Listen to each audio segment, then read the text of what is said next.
Hi guys, எல்லாருக்கும் வணக்கம் guys. இந்த வீடியோவில் நம்ம என்ன பார்க்க போகிறோன்னா, மூன்றாவது டெஸ்ட் போட்டியை இந்திய அணியை மழை தான் காப்பாற்றுது. அது மட்டும் இல்லாமல் இந்தியாவுக்கு வெற்றி பெற இருக்கிறது கடைசி ஒரே வழி இதுதான் அப்படின்னு சொல்லிட்டு முன்னாள் ஆஸ்திரேலிய வீரர் டேவிட் வார்னர் பார்த்தீங்கன்னா மூன்றாவது டெஸ்ட் போட்டி குறித்து சில பல கருத்துக்கள் பேசியிருக்காரு. அவர் என்ன பேசினார், ஏது பேசினார் சொல்லிட்டு வீடியோவில் டீட்டெயில்டாக பார்க்கலாம். அதுக்கு முன்னே நீங்கள் நம்ம சேனலுக்கு புதுசாக வந்திருந்தீங்கன்னா ஒரே ஒரு சப்ஸ்கிரைப் மட்டும் பண்ணிவிட்டு வாங்க, வீடியோக்குள்ளே போகலாம். ஆமாங்க, டேவிட் வார்னர் சமீபத்தில் இந்த இந்தியா வர்சஸ் ஆஸ்திரேலியா டெஸ்ட் போட்டி குறித்து தொடர் குறித்து சில பல கருத்துக்கள் பேசினார். தேர்ட் டெஸ்ட் போட்டி குறித்து என்ன சொன்னாருன்னு கேட்டிங்கன்னா, கண்டிப்பாக இந்திய அணியை மழை தான் காப்பாற்றுது. ஒரு 2 நாள் பியூராக விளையாட விட்டால் கண்டிப்பாக இந்திய அணி இந்த போட்டி தோக்கத்துக்கான வாய்ப்புகள் நிறைய இருக்குது. மழையை வந்து காப்பாற்றுதுன்னே சொல்லலாம். அது மட்டும் இல்லாமல் இந்திய அணி வெல்றதுக்கு கடைசி ஒரு வாய்ப்பு இருக்குது. அது என்னன்னு கேட்டிங்கன்னா, டே 5ல் செகண்ட் இன்னிங்ஸில் ஆஸ்திரேலியாவை எந்த அளவுக்கு சீக்கிரமாக ஆல் அவுட் பண்ணுறாங்களோ, ஒரு 300 350 டார்கெட் வந்தால் அதிரடியாக விளையாடி கண்டிப்பாக இந்திய அணி ஜெயிக்கிறதுக்கு வாய்ப்பு இருக்குது. அதுக்கு மழை கொஞ்சம் ஒத்துழைச்சா மட்டும்தான் முடியும். பட் ஆஸ்திரேலியாவை அவ்வளோ சீக்கிரம் ஆல் அவுட் பண்ணுறது கஷ்டம்தான், அது எனக்கு தெரியும். இருந்தாலும் இந்திய அணி இந்த ரிஸ்க் எடுத்தால் கண்டிப்பாக இந்த போட்டி வெற்றி பெறத்துக்கு கூட நிறைய வாய்ப்பு இருக்குது. அது மட்டும் இல்லாமல் ஆகாஷ்தீப் பும்ரா இந்த ஃபாலோ ஆனை தவிர்த்தது எனக்கு பார்க்க ரொம்ப ஆச்சரியமாக இருக்குது. 9th விக்கெட் வந்து இந்த மாதிரி ஆடுறதை பார்க்க எனக்கு ஆச்சரியமாக இருக்குது. கண்டிப்பாக அவங்க 2 பேருக்கு என்னோடய வாழ்த்துக்கள் நான் சொல்லிக்கிறேன் அப்படின்னு சொல்லிட்டு நம்ம டேவிட் வார்னர் பேசியிருக்காப்புல. அவர் சொன்னது அந்த லாஸ்ட்டு பாயிண்ட் தாங்க. பும்ராவும் ஆகாஷ்தீப்பும் சேர்ந்து நம்ம இந்திய அணியை ஃபாலோ இல்லாமல் தவிர்த்தாங்க பாருங்கள், செமங்க.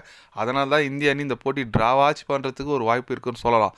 சப்போஸ் அவங்க சீக்கிரமாக விக்கெட் விட்டுருந்தாங்களா, திருப்பி இந்திய அணி பேட்டிங் ஆடி இருக்கணும். கண்டிப்பாக இந்திய அணி பேட்டிங் ஆடி தான் உங்களுக்கு தெரியும் 50-60 காலி. ஏன்னா டாப் ஆர்டர் மேலே எனக்கு நம்பிக்கை இல்லை. 50-60 காலி ஆகிட்டு இருப்பாங்க. அந்தளவுக்கு கூட மோசமான நிலைமை போயிருக்கும் இந்தியா.